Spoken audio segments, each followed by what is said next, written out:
এই দেশে আবুল বাউলের মতো এক ভয়ঙ্কর নাস্তিক আর মুরতাদ আল্লাহকে নিয়ে, স্বয়ং আল্লাহকে নিয়ে যেই শব্দগুলি সে ব্যবহার করেছে, আমি জানি না আপনারা কেউ শুনেছেন কিনা। আমি এক দুইটা শব্দ শোনার পরে আমার টোটাল দেহটা ভয়ে একদম গ্রাস করে ফেললো। আমার মন বলছিল, না জানি এই শব্দ উচ্চারণ হতে থাকলে আসমান জমিন ভেঙ্গে পড়ে নাকি। এ কারণে আমি ওটা সাথে সাথে ওয়াপ করে দিয়েছি। পরবর্তীতে তার অনেকগুলি ভিডিও একের পর এক আসতেছে। সে সূরা নাস, কোরআনে পাকের গুরুত্বপূর্ণ একটি সূরা, এই সূরার অপব্যাখ্যা করেছে ঠিক সেম ওই পদ্ধতিতে, যেই পদ্ধতিতে অপব্যাখ্যা করেছিল কুলাঙ্গার তসলিমা নাসরিন সূরা ৩-এর। খুব ভালো করে মনে রাখবেন, খুব ভালো করে মনে রাখবেন কথাগুলি। মুহতারাম হাজিরিন, তসলিমা নাসরিন কোরআনে পাকের অপব্যাখ্যা করে এদেশে থাকতে পারে নাই, টিকতে পারে নাই। তার সহযোগী সহকারী কেউ তাকে এদেশে রাখতে পারে নাই। একই পথে আবুল সরকাররা যদি চলে, আর সেই আবুল বাউল ফাউলদেরকে এদেশের যত বড় রাজনৈতিক দলই শেল্টার দিক না কেন, মনে রাখতে হবে এই জাতীয় নাস্তিক মুরতাদদেরকে যদি কেউ শেল্টার দেয়, এদেশের তাওহীদি জনতা তাদেরকে ইতিহাসের আস্থা করে নিক্ষেপ করবে। নারে তাকবীর, আল্লাহু আকবার। ফাঁসি ফাঁসি ফাঁসি চাই, আবুল হোসেনের ফাঁসি চাই, আবুল হোসেনের ফাঁসি চাই, ফাঁসি ফাঁসি ফাঁসি চাই, বাউলের ফাঁসি চাই, বাউলের ফাঁসি চাই, ফাঁসি ফাঁসি ফাঁসি চাই, আবুল হোসেনের ফাঁসি চাই। নারে তাকবীর। এই বাউল ফাউল আবুলের কথাগুলি আপনাদের খেদমতে পেশ করে আমি আল্লাহ পাকের কোরআন থেকে ঈমানদারের অবস্থান কেমন হতে হবে এটা ক্লিয়ার করতে চাই। ইনশাআল্লাহ। কথা বলেন না কেন ভাই? ইনশাআল্লাহ। রাসূলুল্লাহ এবং আল্লাহ, দ্বীন ইসলাম, এইগুলার উপরে যদি কেউ কখনো কটূক্তি করে, কটাক্ষ করে, তাহলে তাদের ব্যাপারে ঈমানদারের অবস্থান কি হতে হবে, আমরা কি করছি কেমনটি হওয়া দরকার, না করলে পরিণতি কি হবে, এই মুখতাসার কথা, এই কথাগুলি আপনাদের খেদমতে পেশ করব। তাতে যদি 20 মিনিটে শেষ হয় 20 মিনিট, যদি 1 ঘন্টা লাগে 1 ঘন্টা দিতে হবে ইনশাআল্লাহ। আজকের আলোচনা আমার রবকে নিয়েই, একুল কায়নাত যার ইশারায় চলে। আমি কথা বলার যোগ্যতা যার কাছে পেয়েছি, আমার অস্তিত্ব যিনি আমাকে গিফট করেছেন, আমার এই সৌন্দর্য যার হাদিয়া, আমি আমার হাতটাকে এই সুন্দর হাত যিনি আমাকে দান করেছেন, যিনি আমাকে পৃথিবীতে বাঁচিয়ে রাখছেন, মরণের পরে যিনি আমাকে চির সুখের জান্নাত দিবেন, সেই রবের ব্যাপারে আজকে কথা হবে। একজন লোক করতে পারবেন না ইনশাআল্লাহ। আমি কোরআন শরীফ থেকে, হাদিস শরীফ থেকে, অতীতের ইতিহাস থেকে মুমিনদের কাজ কাম কি ছিল এদের ব্যাপারে এই কথাগুলো ধীরে ধীরে আপনাদের খেদমতে বলি। আজকে ওয়াজ না, আজকে নিজেদের ঈমানদারি ঠিক করা ইনশাআল্লাহ। কোরআনে হাকিমের মধ্যে আল্লাহ তাআলা নিজে স্পষ্ট বলেন, ইন্নাল্লাযীনা ইউযুনাল্লাহা ওয়া রাসূলাহু, এই পৃথিবীর যেই মানুষগুলি আল্লাহ এবং তার রাসূলকে কষ্ট দেয়, লাআনাহুমুল্লাহু ফিদ দুনিয়া ওয়াল আখিরাহ, আল্লাহ বলেন যে আল্লাহ নিজেই তাদেরকে দুনিয়া এবং আখিরাতে অভিশাপ, লানত দেন, লানত।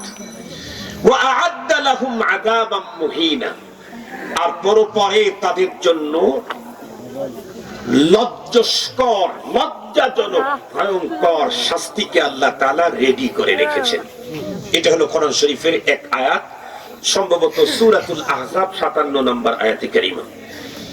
আরেকটা আয়াতে কারিমা আমি আপনাদের খেদমতে তেলাওয়াত করি, এর বিপরীতে আল্লাহ তাআলা বলেন, قل إن كان آباؤكم وأبناؤكم وإخوانكم وأزواجكم وعشيرتكم وأموال اقترفتموها وتجارة تخشون كسادها ومساكن ترضونها أحب إليكم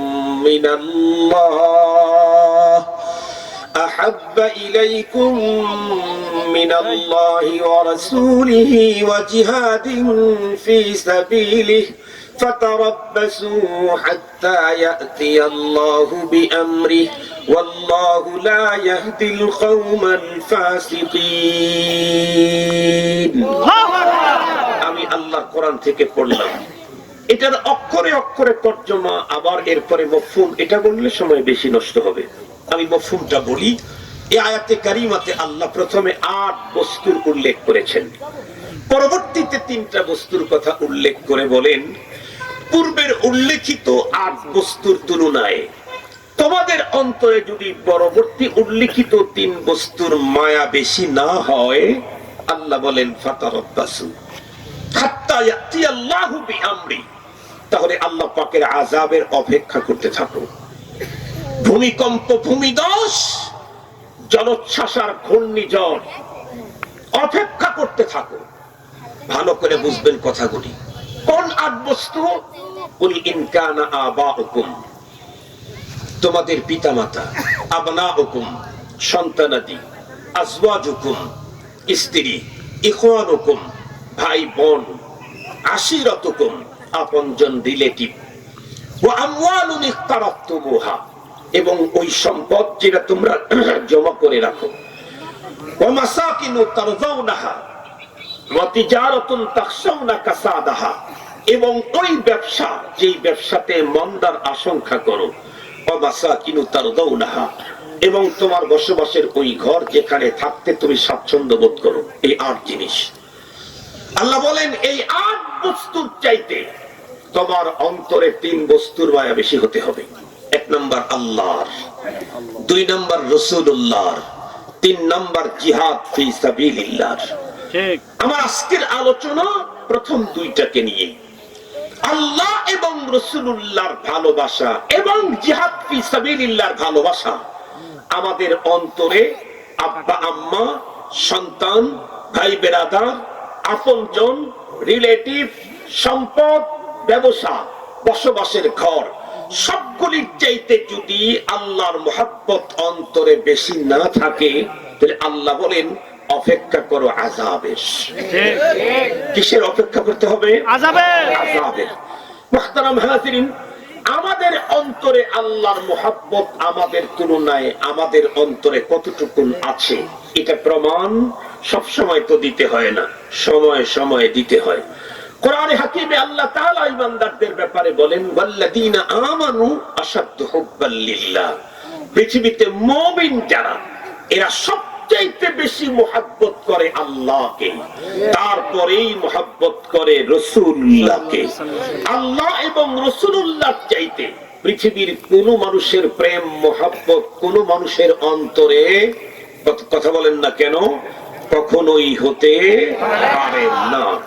যেই মানুষের অন্তরে আল্লাহর মুহাব্বতের চাইতে অন্য কারো মুহাব্বত বেড়ে গেল, তাহলে সে নিজেকে মুমিন বলবার কোনো অধিকার নেই। যেই মানুষটার অন্তরের ভিতরে পয়গম্বরের মুহাব্বতের চাইতে অধিকার বেড়ে গেল, তাহলে সে তাকে নিজেকে মুমিন বলবার অধিকার নাই এবং পরপারে আল্লাহ পাকের হাবিবের হাতে হাউজে কাউসারের পানি পান করবার মতো সুযোগ পাওয়ার সম্ভাবনাও নেই, পরপারে পয়গম্বরের শাফাতের কাপ পাওয়ার সম্ভাবনাও নেই। আমরা বাংলাদেশে কি দেখলাম?